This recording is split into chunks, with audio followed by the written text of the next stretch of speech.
আচ্ছা, আপনি আজকে যে আয়োজনটা করেছেন, এই আয়োজনের মূল উদ্দেশ্য বা আপনি এই আয়োজনটা যে সংস্থা থেকে করেছেন বৃষ্টির কথা, তো সেই ব্যাপারে আপনি একটু কি বলবেন? নমস্কার। এই বৃষ্টি কথা গুয়াহাটি যে সংস্থাটি, এটি হচ্ছে মূলত বরাকমূলের যারা এখন বর্তমানে গুয়াহাটিতে স্থায়ী বাসিন্দা তাদের এবং যারা লেখালেখি অর্থাৎ সাহিত্য কিংবা সংস্কৃতির সঙ্গে জড়িত তাদের একটি সংগঠন। তো আমরা এতদিন সাহিত্য এবং সংস্কৃতিমূলক অনুষ্ঠানই করে আসছিলাম।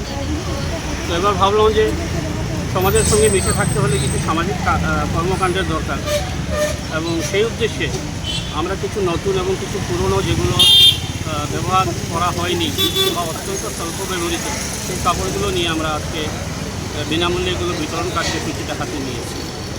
এই প্রথমবারের মতো নিয়েছি এবং আমরা অত্যন্ত আবেগতাড়িত হয়ে গেছি, আমরা উৎফুল্লিত হয়েছি যে আমাদের এই কর্মকাণ্ড 100% সফল হয়েছে।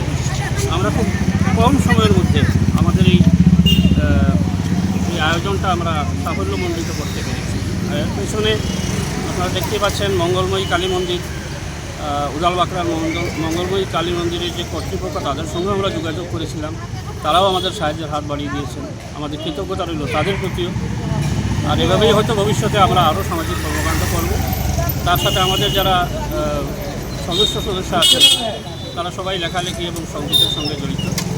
তো আমরা এইভাবেই আরও নিজেদেরকে